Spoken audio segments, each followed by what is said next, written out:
الرحمن الرحيم. أهلا وسهلا بحضراتكم. اي جي اكس 30. لو نبص هنا هنلاحظ أنا راسم راسم قناة سعرية هنا أهو. احنا حاليا شغالين في رقم كام عشان نعرف نتابع كويس ونعرف إن شاء الله اللي هو هيحصل. احنا حاليا شغالين في موجة داخلية في رقم 3 من 3.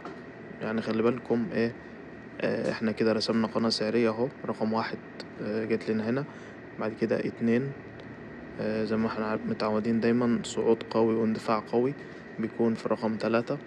بعد كده هبوط قوي هنا بيكون في رقم 5.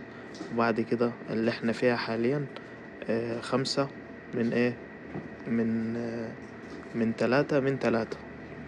فخلي بالكم ان شاء الله الفترة اللي جاية لسه هنكمل الصعود.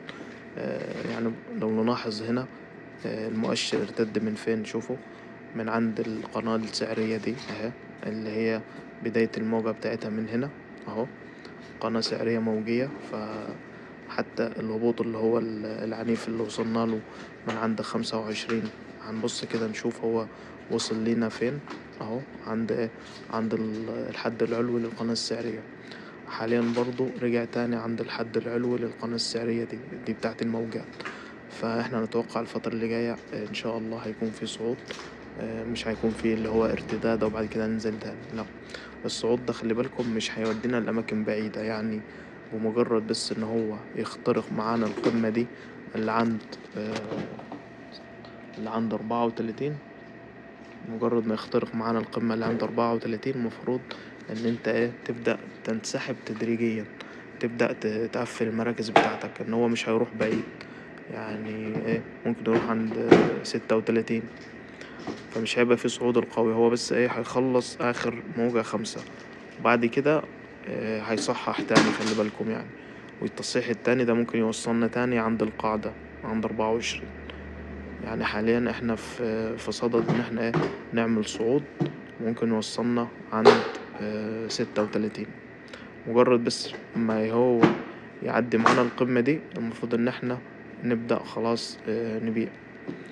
وكمان يعني اللي بيأكد ان احنا شغالين على حدود الموجة دي ان هو هنا التصحيح هنا في رقم 2 عمل لنا تصحيح من النوع اللي هو اللي هو العرضي، تصحيح عرضي فلات. يعني نلاحظ هنا الفترة دي احنا مشينا بالعرض اللي هو كنا عند القمة التاريخية اللي كانت عند 18,000، ده كان نوع من التصحيح العرضي. هنا رقم 4 هنا بيحصل تبادل بينها وبين رقم 2، فبتيجي هنا رقم 4 بيبقى فيها التصحيح حاد، عشان هنا كانت رقم 2 كان تصحيح عرضي تصحيح جانبي، يعني محصلش هبوط كبير في الأسعار في مدى رينج رينج صغير. هنا بقى كان رقم 4 كان التصحيح حاد، حصل هبوط عنيف في الأسعار. فبيحصل دايما تبادل بين رقم 2 ورقم 4. فبعد كده إن شاء الله هيبقى الصعود اللي جاي ده هنتجاوز بيه القمة دي. ما يعني منعتمدش إن يبقى في تجاوز القمة كبير، وأعتقد وهنبدأ نصحح تصحيح كبير شوية. طبعا في يعني وفيما بعد هنمشي عرضي شوية، يعني ممكن ننزل زي ما احنا ننزل تاني عند القاعدة، ممكن نكسر القاعدة بحاجة بسيطة اللي عند 24. فاحنا هنطلع الأول إن شاء الله، وبعد كده مش هننزل عند 27، لأ احنا هنكسر 27 كمان وهنوصل ل24 مش 27 كمان، ونبدأ بعد كده نعمل صعود تاني. يعني خلي بالكم الكلام ده ممكن ياخد معانا فترة يعني. فده إن شاء الله ال EGX 30.